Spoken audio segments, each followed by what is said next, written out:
everyone, let's start. We are really happy to welcome today Xin Xin in our creative coding series. I think it's so inspiring to have you all the way from the US. So thank you for your time. And I just give a quick intro of who you are. And I'm sure your talk will give us, of course, way more insight on your work. So you are interdisciplinary artist, community builder, working at the intersection of technology, labor, and identity. And your work really currently focuses on making socially engaged softwares that explore the possibilities of reshaping languages and power relations. So we are really intrigued by all that. And you also teach at Parsons School of Design as an assistant professor of interaction and media design. And you also serve on the advisory board of the Processing Foundation. And yeah, welcome. And I let you start. And then after that, we'll have some time for the questions. So I'm just going to turn my computer so it feels you talking to the people in the room. Here we go. It's always wonderful. It's always the same issues. Is it possible to tilt the webcam just down just a little bit? Yeah. Yeah, that's great. Okay, thank you so much. Hi, everybody. Hi, it's cool to see you here. How many people are in the room? 14. Yeah, 14. It's all first year students, and I see Miley's second year student. She just joined in online, so it's kind of like a hybrid setup. So hi, Miley. Awesome. Maybe other second years are here, but yeah, it's mostly first year students, and we have Nicolas Baldran, assistant as well in the program, and yeah. That sounds great. All right, so I think the plan is for me to give a 20 minutes to 30 minutes presentation today. And you all can feel free to ask me any questions anytime, since it's a pretty small group. I'm also totally okay with if someone wants to, like interrupt or raise your hand or ask any questions during the presentation. I think that is manageable as well. If you have any questions that you want to save for the Q&A, feel free to, record them in some way so that it doesn't get lost. But I will today primarily be speaking about the project that Alexia just mentioned. The project is called Togethernet, and it was, in a way, it's my pandemic baby. It's a project that was born out of, at the start of the pandemic, it started to get conceptualized, and throughout the pandemic, it became, created and formalized and released in some ways. So I'll talk about that project and how it came to be. Let me just share my, screen. Yeah, I forgot to give you the. So sorry, I always forget to give the permission. No problem. That happens all the time. Yeah, here you go. Okay. So.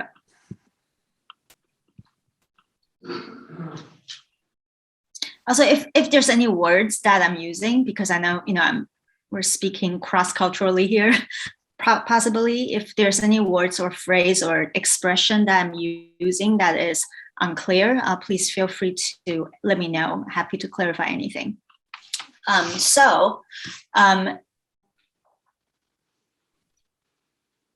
Sorry, just taking a minute to load. Are you able to see this okay? Yeah, perfect. Awesome. Okay, so Togethernet, this is the name of a software I have built in collaboration with a couple of people.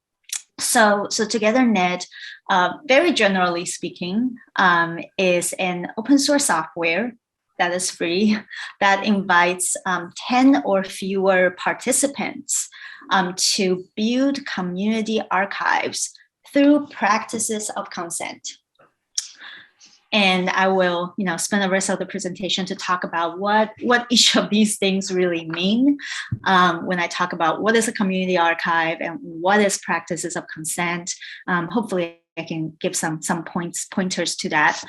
So don't want to be remissive on pointing out that this is not a solo project. It was very much collaborative.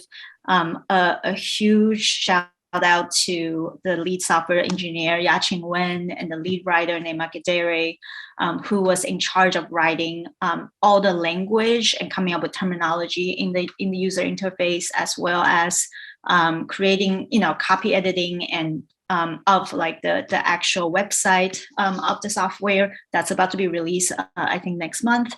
And also advisor of the project, Lauren Lee McCarthy, the creator of P5JS. And so I am, to kind of like conjure their voices in, I'm going to show just a very short, about 2-minute video that introduces Togethernet.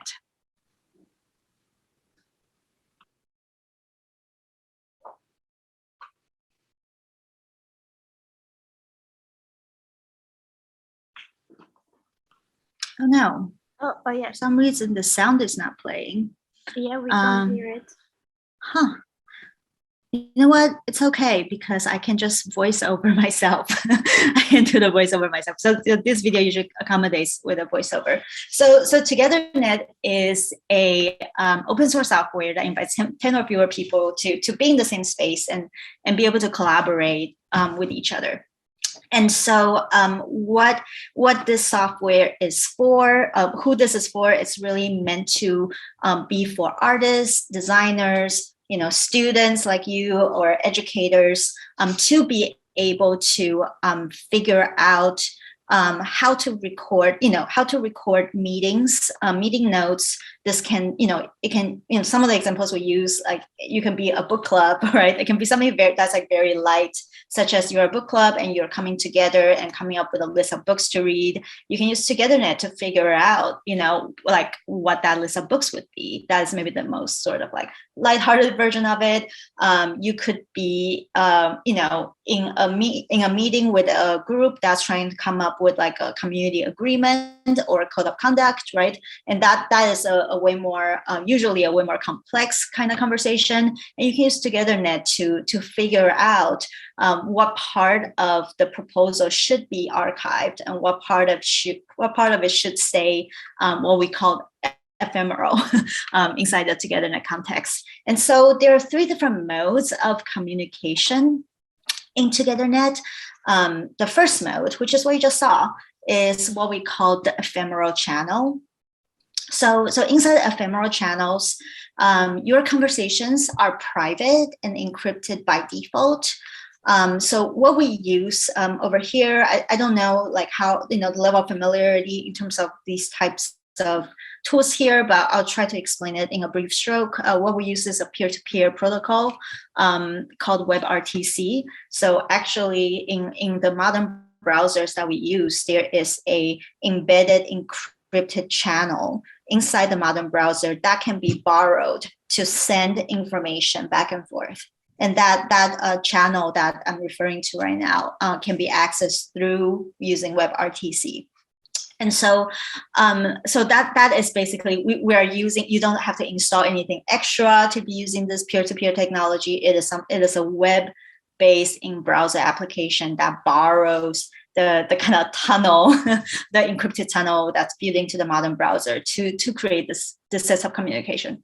And so I think one of the things that we're really interested in, from the get-go really, is thinking about what are ways to really increase access and greater transparency, but also imagination and creativity when it comes to describing some of these technical language that can be so daunting for most people, and so I think this for me really came out of a couple years of history as someone who is has been very interested in learning about tools that are encrypted and learning how to send encrypted emails or communicate online using different kind of software that are in a way vouched by the data privacy expert.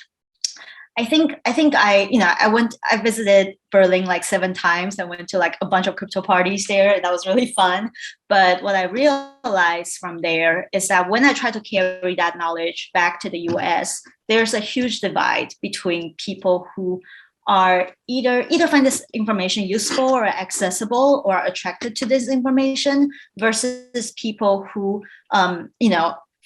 purely find this language, WebRTC, peer-to-peer. What is that? A lot of times it can become a huge barrier in terms of like simply trying to explain how something works and what it benefits to someone. So in the context of the US, a lot of the solution that some of these organizations or companies choose is through not really explaining, right? So a lot of times what you see on the homepage of data privacy compliant apps would, it would say something like, oh, we offer traceless messaging. Your data is completely safe with us, And so I think for me, there's a huge problem there because it relies on this kind of techno-utopian language that Silicon Valley uses, that of course has, become so internalized that we read it and be like, and there's a kind of sense of expectation of trust there, but then also it doesn't really give the user of that software a agency to be able to ask questions, like constructive questions, and be able to give feedback on what is happening, like how the software is being built, right? So in a way, I'm very interested in like figuring out how to lower that barrier of language. How do we invite people who are not, coders, not technically inclined, or may not even be interested in becoming a coder, to have a say on the software they're using? And I think in the context of the state, at least, a lot of that has to do with drastically, radically changing the way we describe these protocols. And so we came up with this idea, within the software design, which is called a privacy scenario. We realized that there are some crossover and comparison between the way different levels of internet protocols are built, network communication, with our understanding of the public space. Specifically in this case, urban space, right? So we come up with this idea of like, oh, what if we can map on the sets of, strengths and weaknesses and threats that a person might experience in the public space onto the protocol, the internet protocol we're using, and vice versa. In this case, we call it the privacy scenario. So WebRTC protocol, we concluded at this point that it is very similar to sitting at a park and talking to a friend. So you might be on a picnic blanket with your friend, sitting on the usual corner of the park, speaking to each other. By default, your conversation is private and encrypted by default, right?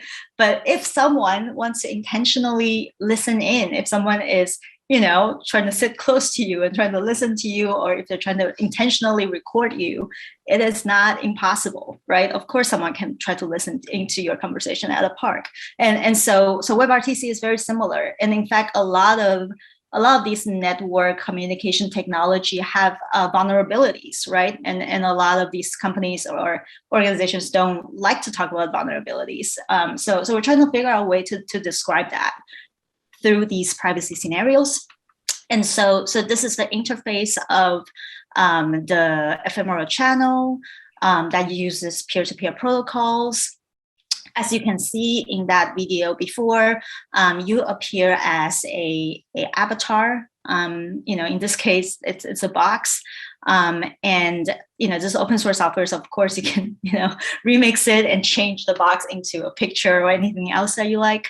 But in this case, you can write messages to each other here. But what happens immediately is that the messages are sent directly between my browser and your browser without ever going through a server. And so in that case, there's no copies of that message on the server. It's staying purely between browsers and therefore ephemeral. And so the moment when the last person in the room closes their browser tab, all the messages are gone, basically. And so in order to save a message, right? Because after all, this is a community archiving software. In order to save a message, you go through the main feature of the software called consent to archive.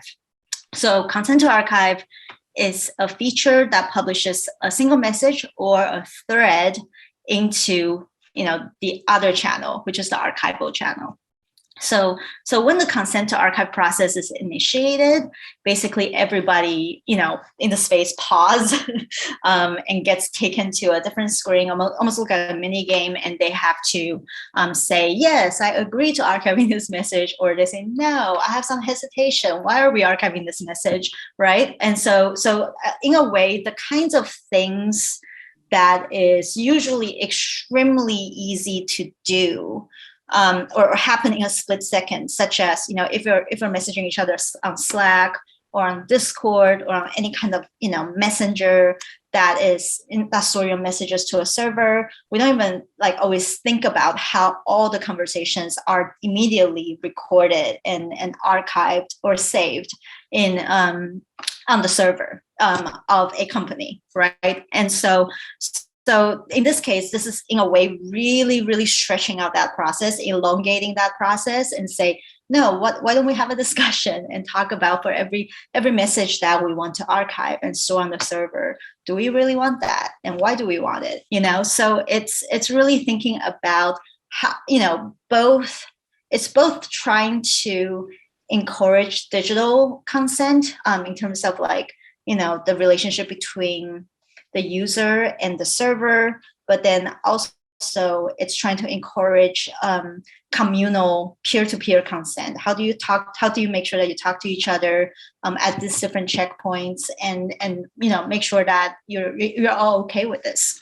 And so so here, once a message is archived, you actually, maybe I should put my pointers out here.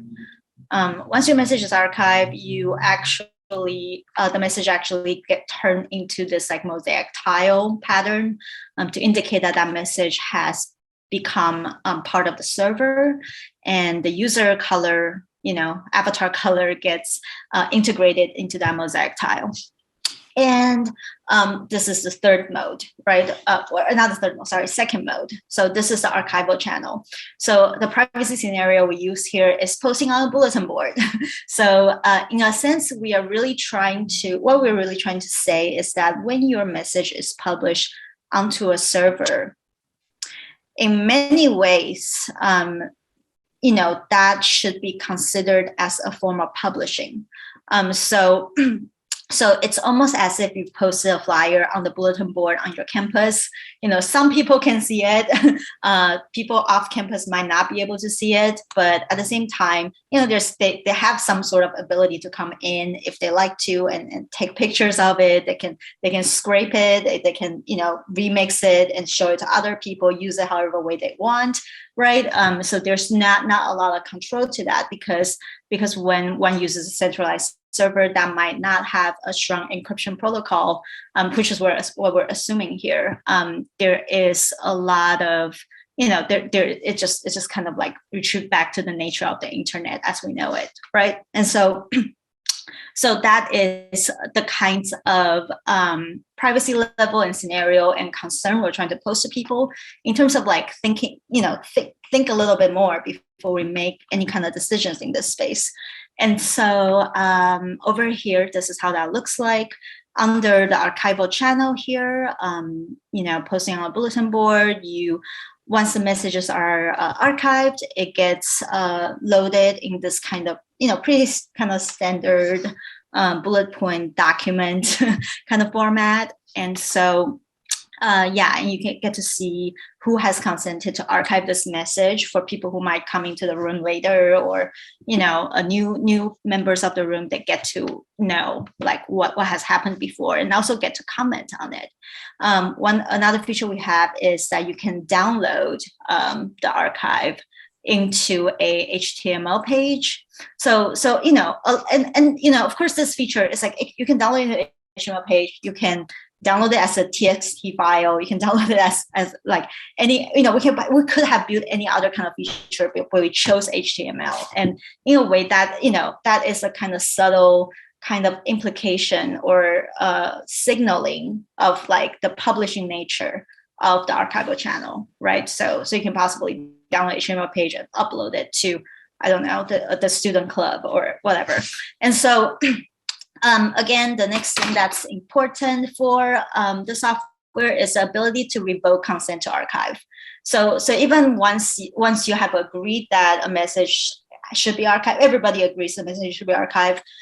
There should be absolutely no apologies made if someone wants to revoke their consent, right? If someone like later point to say, "Oh, I changed my mind. I'm just not sure about it anymore. Let me change my mind. I'm going to revoke the consent, and I'm going to let's have further discussions," right? And so a lot of this work is really started. I highly recommend this zine. By the way, it's online downloadable, called The Building Concept of Text Zine by Unali and Dan Tolliver. Also operating on the open source license, CC BY. And so inside the zine, it really kind of talks about how consent relate to the internet, the network space. In this case, they use the metaphor of a digital body, right? So there's, in a way, it has become increasingly pervasive. The kinds of biodata, fingerprints, or facial recognition ID that these different monopolies track and store in order to under the disguise of like convenience and access to technology.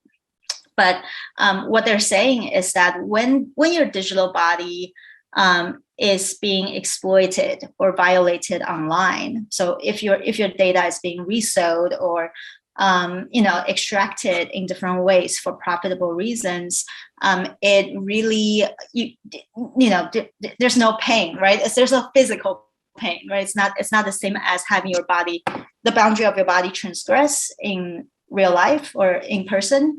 And so thinking about like how do we describe, how do we make work around like addressing this digital body and protecting the autonomy of this digital body in a way is the work that's being proposed by Building Concept of Text Zine. And so they borrowed this matrix proposed by the Planned Parenthood organization in the States that talks about the 5 most important things when we think about consentful communication. The first one is freely given, right? You should always have the permission. You should always be encouraged to ask, to be given the consent and to also ask consent. Reversible. You just because you say yes doesn't mean you can say no later, right? Like just because I agree to your terms of agreement doesn't mean that I can disagree later and opt out. But also, I think a lot of the problem with big tech is that without opting in, you can't use it, right? So we're trying to figure out the alternative. What is the possibility? How do you construct a software infrastructure where if someone decide that they want to opt into this part of the software, they can still use the other parts of the software? And how would that make sense in terms of synchronicity between different people? So I think that part for us is very interesting, and also maybe like the most kind of like technically plausible portion in some ways. And also informed, making sure that people are fully informed on what they're agreeing to, right? And so I think the informed part, really kind of affected the way we approach language in this project, because we really started it off in terms of like informing people in a way that is more similar to how how a developer would approach writing documentation, for instance, and we realized, oh wait, we can't just write this for developers. We can't just write this for coders.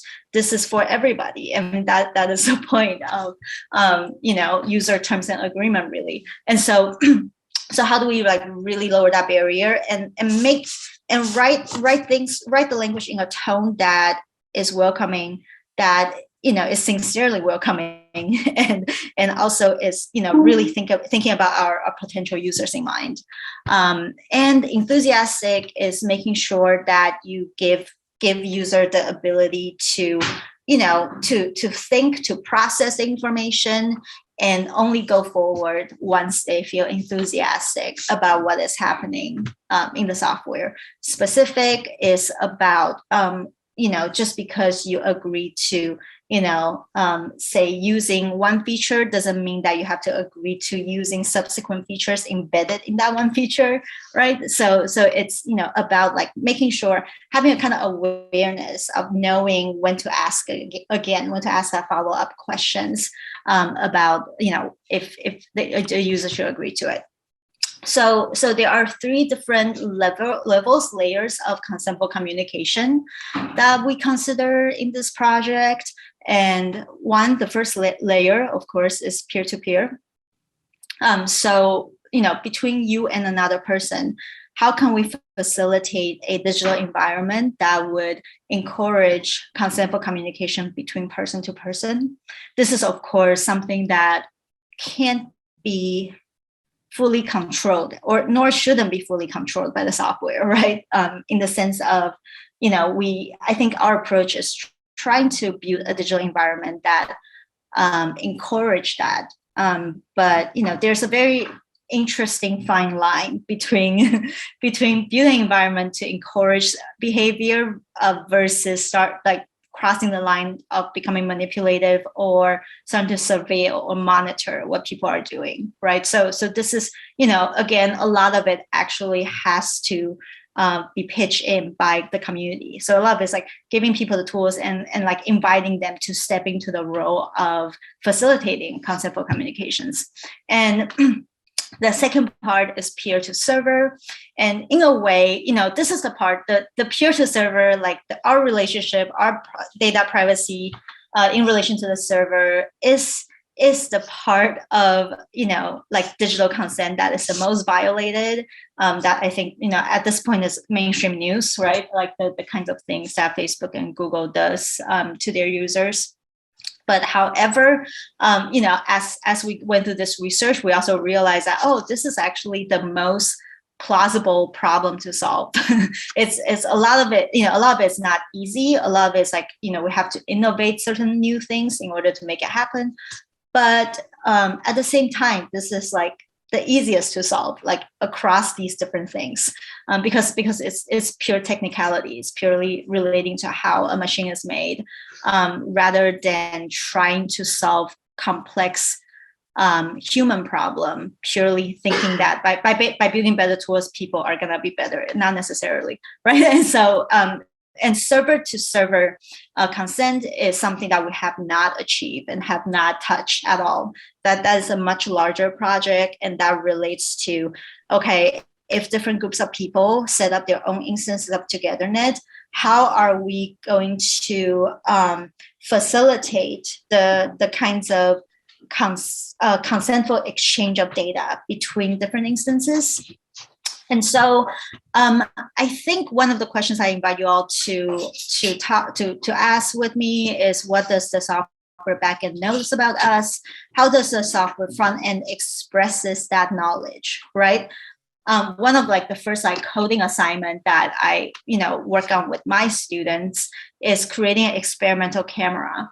Well, creating an experimental camera that uses like create capture inside of P5 or processing is actually already in itself so profound, like through the lens of thinking about consent, right? Like what kind of data is being captured? What is your ability as a coder to capture that data? Where is it being stored? And do the user who are using that camera fully understand what is happening from a data software infrastructure level? How to build a communication software around the notion of consent, where users make explicit decision on what happens to their data, right? And again, a lot of this from a user experience level is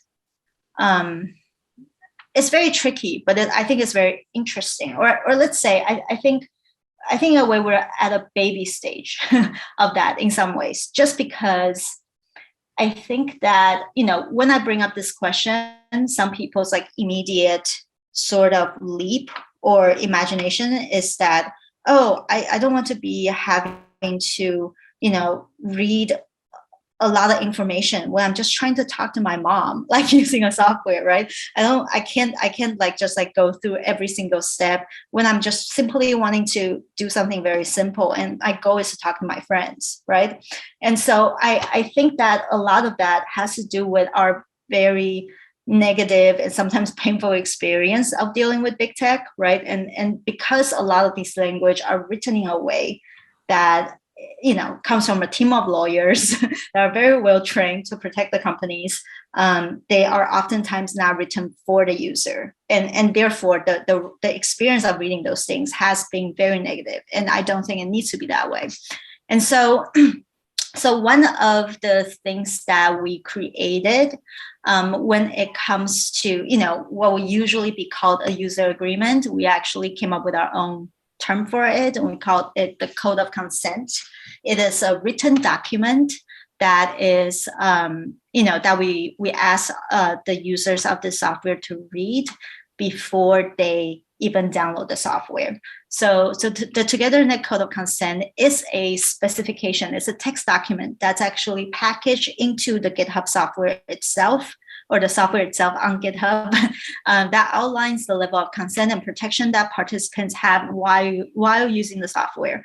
And so, as you can see, Neymar, was spearheading this in a way, and also, really thinking about how do we write this in a way that exit that legal punitive framework of speaking to the user.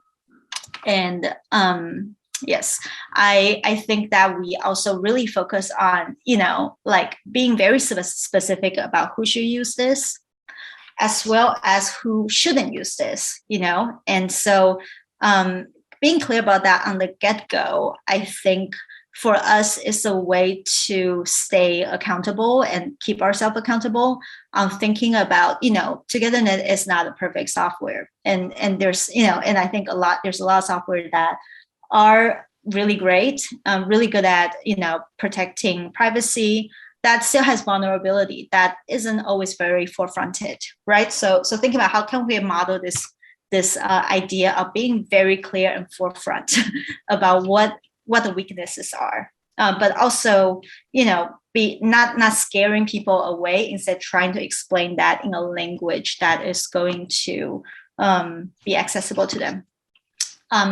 The kind of one of the last ideas I want to talk about is the notion of thinking about software design. I mean, really telecommunication, network communication, software design as building a structure that involves top-down decisions as well as bottom-up actions.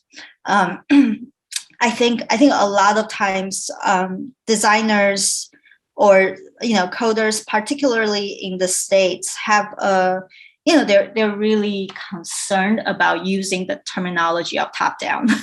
like I think they get very anxious, and they feel like, oh my goodness, I am not an authoritative person. and what I'm talking, the top down I'm using right here is not really about that. It's more about the fact that whenever you build a space, whenever you create a kind of structure that is going to serve as an envelope for a community, there are top-down decisions that are being made. Not that they're not being made with a sense of care or a sense of anticipation of or inviting of participation, but the fact that building a software, there are so many decisions that gets made before it can even be tested and used in any way.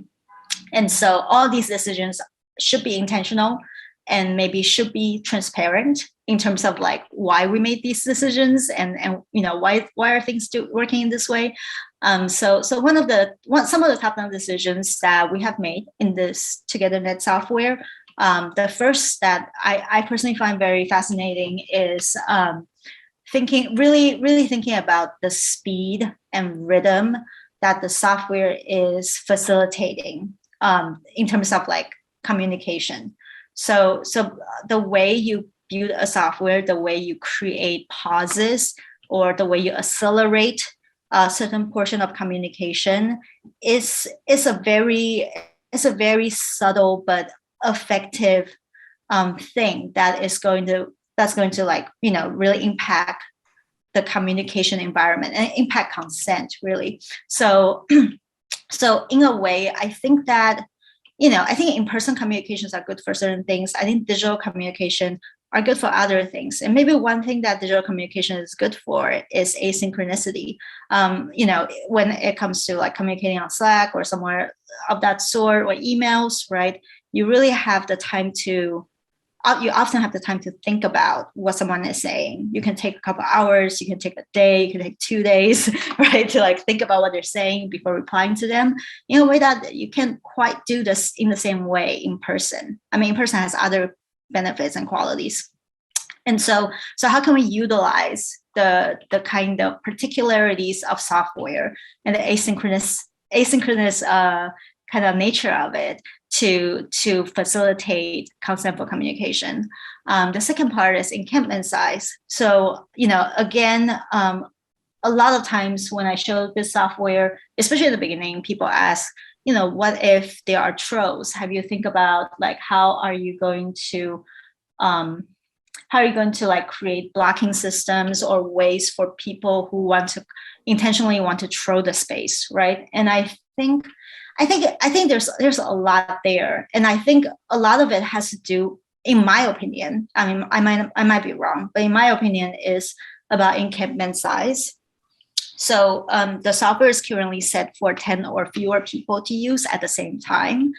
A lot of the troll, the existence of troll, in my opinion, has a lot to do with you know, a massive communication space that has massive amount of user, where the behavior of trolling like creates a high visibility relating to those behaviors, and a kind of inability to fight back, right, or inability to speak back.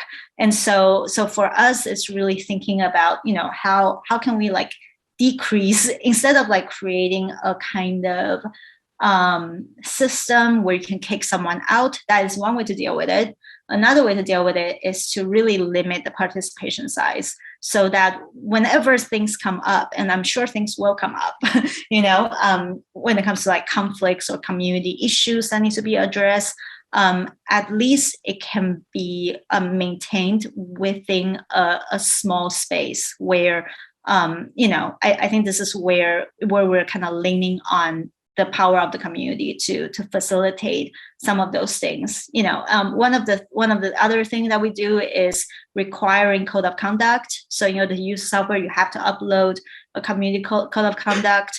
And so, you know, it's all kind of like balancing and trying to figure out, do we go with this way or do we go with that way? And how are these things going to come together? Which, you know, we don't really know unless we have more people using it.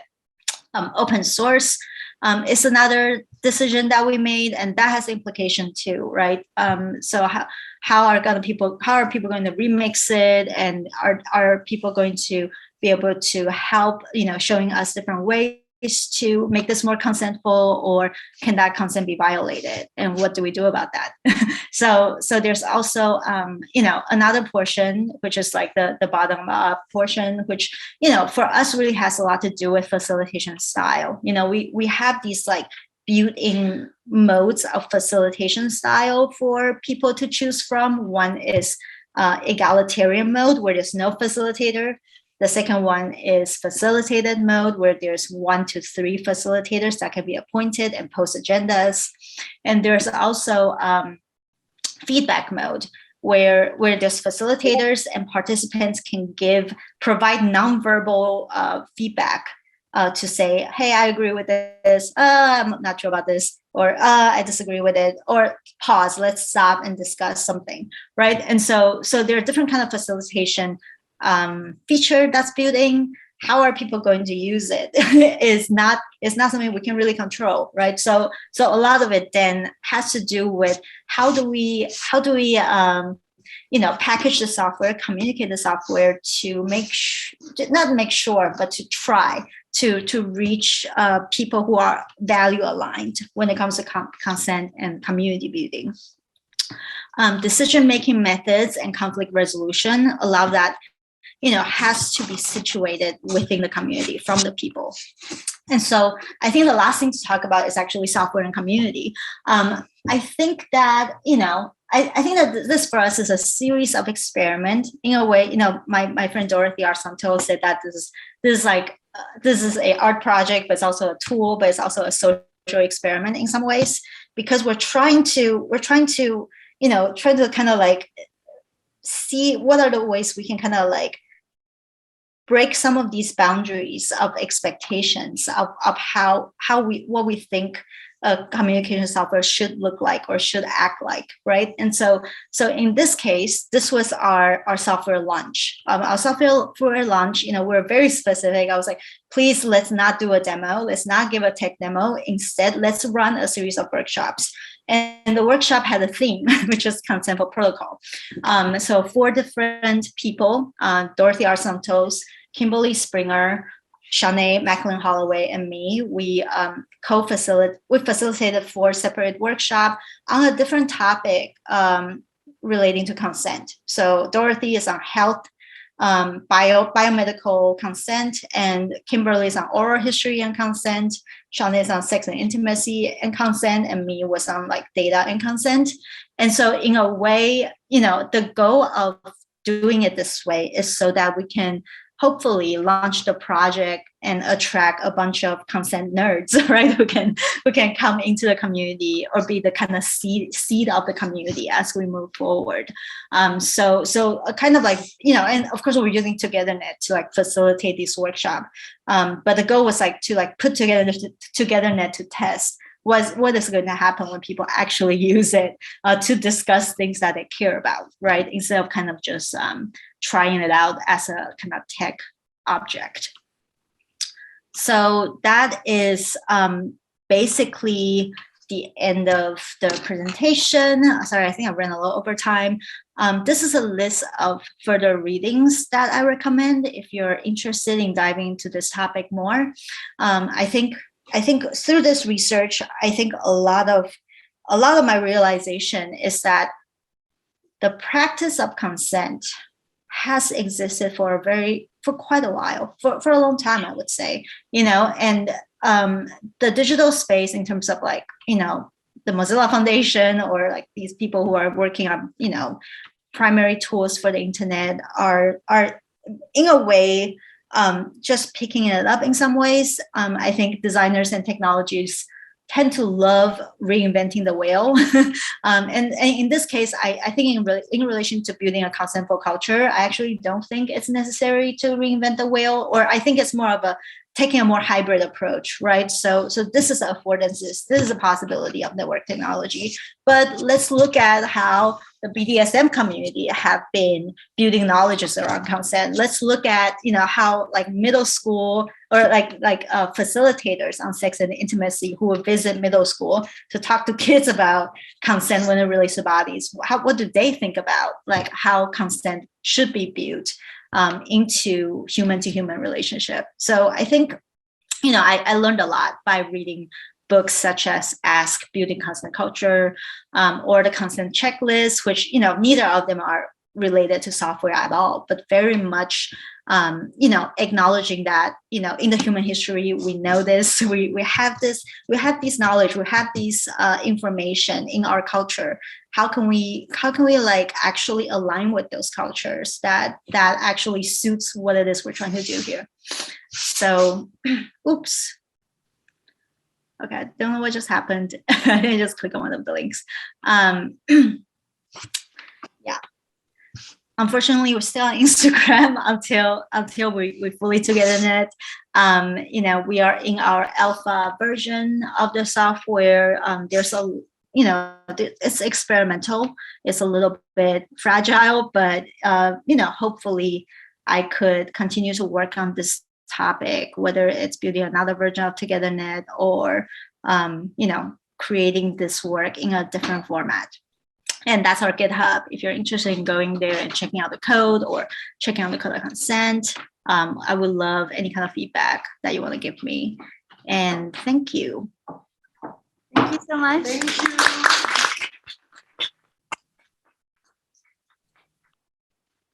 Thank you very much. Is there some questions? There's some like maybe words or concept that you like more definition on? Maybe Miley, if you can also join the questions, or don't know if you're still there. First thoughts or yeah, peut-être tu peux te rapprocher.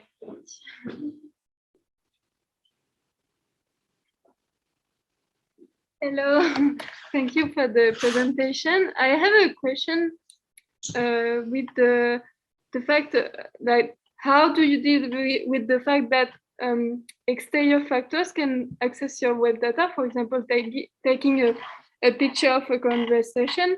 How with the use of your consentful protocol, how do you add this kind of factors to the? I don't know if you get my question. I think so. You're saying, how do we deal with the fact that people might take picture or copy the message Yes. while they are communicating in the software? Yes, exactly. Yeah, I think that's a very interesting question. And I don't know if there is a way to stop that. I think in a way that is the nature of screen-based communication, right?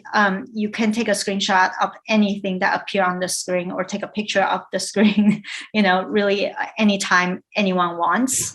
There's no real way to stop it. And in that case, I really, if it's something that is that sensitive, or if there's a lack of trust in the community where you feel like, oh, I don't trust someone in here, and I think that they're going to take a picture of something, or they could be, those kind of if that communication is that sensitive, it should, let's say if a person experienced that much threat, these conversations should really happen in person, or it shouldn't be a network communication. And so I think for me, it's like recognizing what the network communication is good for, and also its shortages. One interesting example relating to that is Signal. Do people here know the Signal messenger here? Yeah. Do you use Signal here? Who use Signal? Yeah, they use Signal. Yeah, I use Signal too, right? So Signal used to have this feature. When you try to take a screenshot in there, it would automatically block your ability to take a screenshot. This is maybe a feature from like 2-3 years ago. And then they removed that feature. So it is very interesting, as just like from a kind of like user software experience level, because what they realize is that, yes, of course you can program the phone and prevent it to take a picture. That is not necessarily the hardest thing to do. But when you do that, it's almost like you're signaling the user that this information is, it's like there's no other way of capturing that information. There's no other way of, taking a picture or copying that message in any way, which is not true, right? So they remove that feature because it creates this illusion that this information cannot be taken a screenshot of. Which, of course, if you use another phone, or if you just copy and paste the message using the text, function, you can pretty much do the same thing. So, and there's no real way to block someone from doing that, right? So I think there's, it's building certain feature can lead to certain kind of illusion, and sometimes it's better to refrain from doing that when. To kind of like think more holistically, what is the user experience, but maybe also how you can inform the user, right? So by informing them and letting them know that, hey, like by putting your information on the internet, this is something that can happen. That is one way to approach it. I hope that answers your questions. Yes, thank you.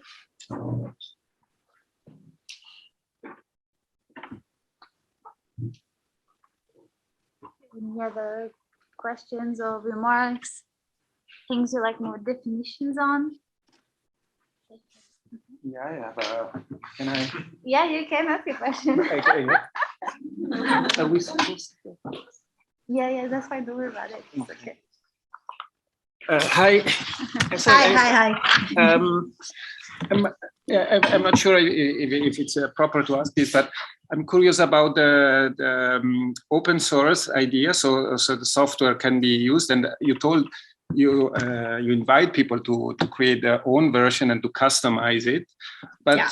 I can imagine that, for example, on a technical level, I imagine, maybe it's not true, it would be very simple to change the limit of participants from 10 to 100, or to 100 to 1,000, or even to 10,000. Maybe it's just a single place where you can change this number. Yes. And suddenly the platform allows 10,000 users to simultaneously do the thing. But this simple technical change, which is probably allowed in the license of the open source, also changes the nature and the very core and the very spirit of the platform, because you talk about encampment size, which is 10 people maximum, which is automatically avoids some trolling behavior, which creates a feeling of trust. But this simple technical change changes the whole concept of the platform radically. So is there something which in the license somehow which prevents this, or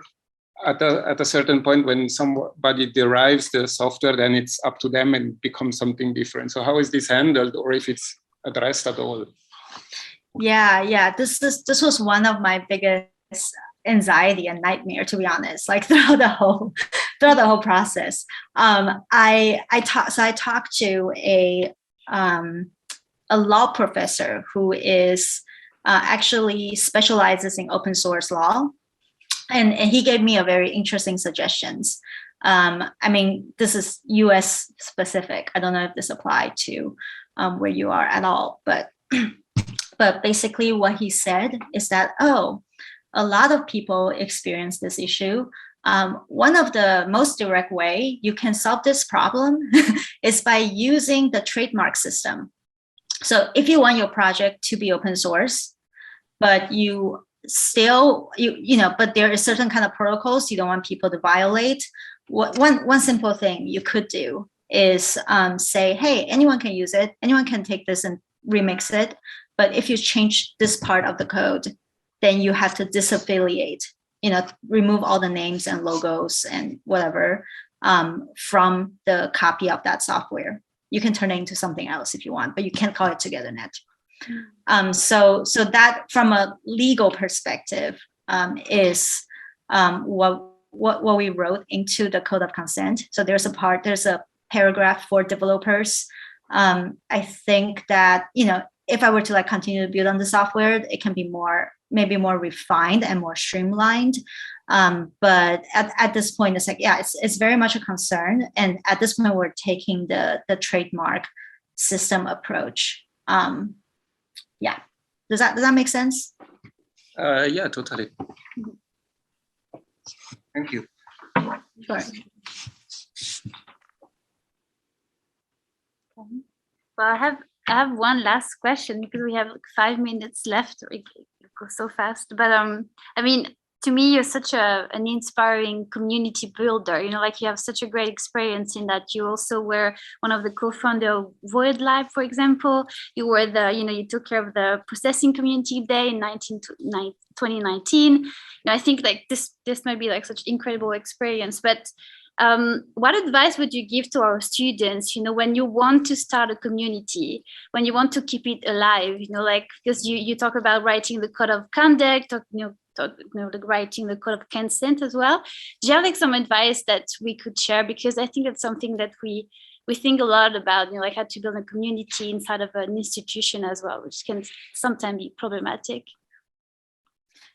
Let me share. I'm just sharing one of the project. This is also a recent work. I don't have time to share it today. But Void Lab, what has just been mentioned, is a intersectional feminist collective that I co-founded with a group of people. Mm-hmm. On that webpage, there is a PDF that basically show the entire, a selection of the entire process of building that community. My suggestion really kind of returns to thinking about values I think, the way people in the US say this is a intentional community, building an intentional community, right? So when it comes to like going to a university, attending a design program, of course, people might have different kind of intention. Like some people might go there and they say, oh, I want to be a designer. I want to work at a design firm. For some people, they go in and they say, well, I want to be a new media artist, right? Or for some people, they're like, oh, I want to be a teacher when I come out of this. People go in with a different sets of intention because university, by nature, and it's not a wrong thing, it should be broad enough for different kinds of people to enter and have their own goals. That is okay, right? But when one builds a community on their own, that is meant to be action driven or meant to, explore certain kinds of knowledge, I think setting a more clear intention is very important. So setting intention involve examining a set of values. What is the value that this community is aligned with? This can be something that gets generated over time, right? You can invite people, 1 or 2 or 3 come in and you start like brainstorming, start looking out, re-examining it, and come up with a set of values. And from there, how do we create projects that reflect our value? I think one of my biggest suggestions, and this is something I see a lot, when people are building communities, is to start very small. One of the intentional things we did for Void Lab is we posted flyers. We posted flyers to invite people to join a meeting, but we never. This is something my co-founder Sang Lim, she taught me this, and I was like, oh, that is so. It turned out so incredible. We did not specifically invite or really pressured anybody to come to our first couple meetings. Like we never said, hey, do you want to come to this? And there's no peer pressure there. We just put the flyers up. So the people who end up coming are people who were really interested in the intention that you put out on that flyer, in the initial invite, like interested enough that they're going to, make time and come to the thing, right? So I think, a lot of it is kind of like, letting things build slowly, be open, but also be quite clear about what it is that you're trying to do there. And just because a community is large doesn't mean it's better. A lot of times starting very small, in my experience, has been tremendous, because when you kind of, instead of like pressuring people to come in, when you just kind of like put the invitation out and see who comes, the people who end up in that room are people who are highly motivated, like really enthusiastic about certain, ideas, tend to be leaders themselves in some ways. And that is extremely helpful when it comes to starting a community. Great. Thank you so much. Any final questions? No? All good? Okay. I think everyone is tired of a long day of coding. Thank you so much for your time and for joining us all the way here in Geneva. And I hope we'll stay in touch for the for the future. And all the best for the next step of Togethernet. Sounds great. Thank you so much for inviting me. It was really nice to talk to you all. And feel free to email me if any questions come up. Yeah, I will definitely share your email address with all the students. Thank you so much. Bye.